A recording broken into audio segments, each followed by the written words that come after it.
Kali ini saya akan menjelaskan tata cara cuci tangan WHO. Yang pertama, pastikan tangan kita bebas dari perhiasan seperti jam tangan ataupun cincin. Yang kedua, apabila lengan baju kita panjang, maka kita gulung sampai atas. Lalu kita mulai saja menyalakan keran air. Kita membasahi telapak tangan kita. Matikan dulu untuk menghemat untuk mengambil sabun. Setelah itu ambil sabunnya. Lalu mulai langkah pertama. Yang pertama adalah telapak tangan terlebih dahulu digosok-gosokkan. Yang kedua adalah punggung tangan kiri digosok dengan telapak tangan kanan, lalu sebaliknya. Yang ketiga adalah sela-sela jari. Yang keempat adalah punggung jari tangan kanan di telapak kiri untuk mengambil sela-sela bagian bawah jari, lalu sebaliknya. Lalu yang kelima adalah ibu jari kiri dan kanan. Dan yang terakhir adalah membersihkan kuku dengan menguncupkannya di telapak tangan, lalu sebaliknya. Lalu yang terakhir adalah kita bilas.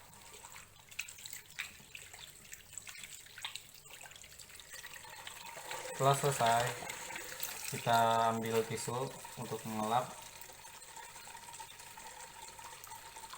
dan mematikan keran dengan menggunakan tisu. Nah, sekian dari saya. Terima kasih. Bismillahirrahmanirrahim. Assalamualaikum warahmatullahi wabarakatuh. Perkenalkan, nama saya Rizky Hidayat dengan NPM 20180111099. Kali ini akan mengenalkan kepada semuanya tentang alat bedah minor. Selanjutnya, yang pertama adalah needle holder atau bahasanya nail fooder. Ini berfungsi untuk memegang jarum. Nah, apa sih ciri-ciri utama dari needle holder ini? Kadang dalam prakteknya needle holder ini mirip seperti klem, itu ada gerigi pada ujungnya. Nah, yang model pertama ini model Krillwood dan kedua Matteo Kusten. Yang paling mirip dan klem itu Krillwood dan sedangkan Matteo Kusten ini berbentuk segitiga. Nah, untuk needle holder ini fungsinya tadi untuk menyimpulkan benang ataupun memegang jarum. Selanjutnya adalah gunting diseksi. Dibagi menjadi dua jenis yaitu Mayo dan Metzenbaum. Nah, untuk gunting diseksi kali ini ada bentuknya, ada yang lurus maupun bengkok. Fungsinya untuk apa? Untuk membuka jaringan dan merapikan luka. Nah, selanjutnya ada gunting benang dan gunting perban. Kalau gunting benang ada dua jenis, ada yang lurus dan bengkok. Fungsinya apa? Untuk memotong benang operasi dan merapikan luka. Sedangkan untuk gunting perban dengan ciri khasnya tersendiri, dia berfungsi untuk memotong perban ataupun pembalut dan plester. Selanjutnya ada pisau bedah. Pisau bedah kali ini adalah model terbaru, yaitu yang dalam bentuk terpisah antara gagang maupun mata pisau. Jadi apa sih keuntungan untuk pisau bedah yang terbaru? Yaitu tidak perlu mengasahnya apabila tumpul. Jadi tinggal diganti saja dengan yang baru apabila ujung mata pisaunya telah tumpul.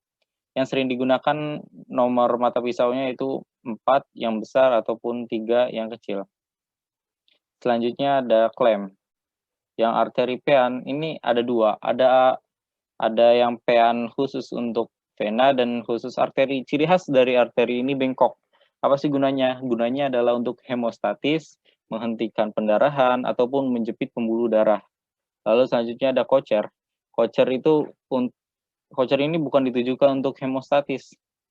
Karena karena emang untuk menjepit jaringan karena ujungnya ada gigi.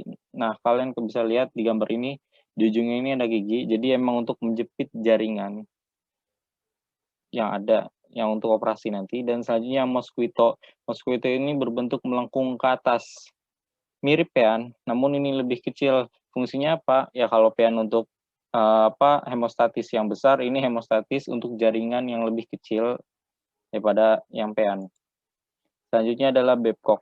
Babcock ini, nah bisa dilihat ujungnya ini ya nggak ada gerigi kayak garpu gitu, tapi tumpul seperti itu. Nah, ini fungsinya untuk apa? Ini untuk mengambil tumor yang agak besar dan agak rapuh. Selanjutnya ada alis, klem alis. Klem alis ujungnya terlihat ada bergerigi. Nah, ya, ini fungsinya untuk mengambil tumor yang kecil. Selanjutnya ada towel, ini untuk menjepit doek. Nah, towel ini digunakan sebagai apa ya, perantara tangan supaya nggak langsung mengambil doek ataupun jas operasi dan lain-lain yang digunakan saat keperluan rutin bedah. Nah, selanjutnya adalah retraktor. Retraktor dibagi menjadi dua, yang pertama Langenbeck dan Volkmann.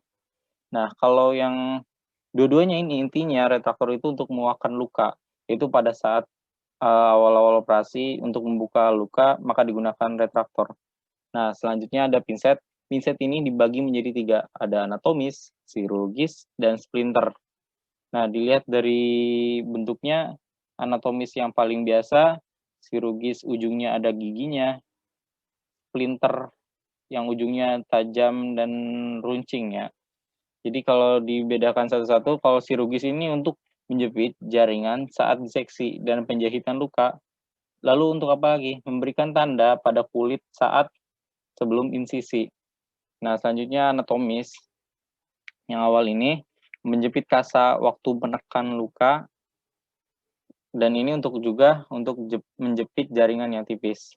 Lalu yang terakhir ada yang splinter, ini mencegah overlapping saat membukakan luka. Nah, kali ini ada korentang. Korentang kali ini fungsinya mirip seperti klem towel, yaitu mengambil doek, mengambil kasa ataupun jas operasi, dan laken yang steril. Lalu sebelahnya ada Deschamps aneurysm needle. Deschamps aneurysm needle ini untuk mengikat pembuluh darah yang lebih besar. Lalu yang ketiga itu wound carrot. Itu bentuknya terlihat ya seperti kayak ada lubang. Nah, ini fungsinya apa sih? Untuk mengeruk permukaan ulkus yang kronis ataupun luka yang kotor. Selanjutnya, nah, selanjutnya adalah jarum bedah. Jarum bedah ini ada banyak ukurannya, 8, 9, 10, 11, 12, dan 16. Dibagi menjadi dua, yaitu jarum lepas dan jarum bedah atraumatik. Apa sih bedanya jarum lepas dan jarum bedah traumatik? Kalau yang lepas, ini antara jarum dengan benang itu lepas, tidak nyambung. Alias harus ada, jadi diperlukan waktu untuk menyambung antara benang dan jarum. Apalagi sih kekurangan dari jarum lepas ini? Dia ini bisa, ya ini dia tuh resiko lepas dan karat. Jadi dikhawatirkan pada saat operasi dia lepas dengan benangnya dan karatan, karena jarum lepas ini bisa disterilisasi ulang. Jadi pemakaiannya bisa berkali-kali. Lalu selanjutnya ada jarum traumatik. Dia apa ya, cirinya adalah sekali pakai, lalu bebas karat dan menyatu dengan benangnya. Selanjutnya, jarum bedah ini terbagi menjadi 3 bagian. Ada ujung, yaitu point, ada body, badan, dan ada mata jarum, Swagged A.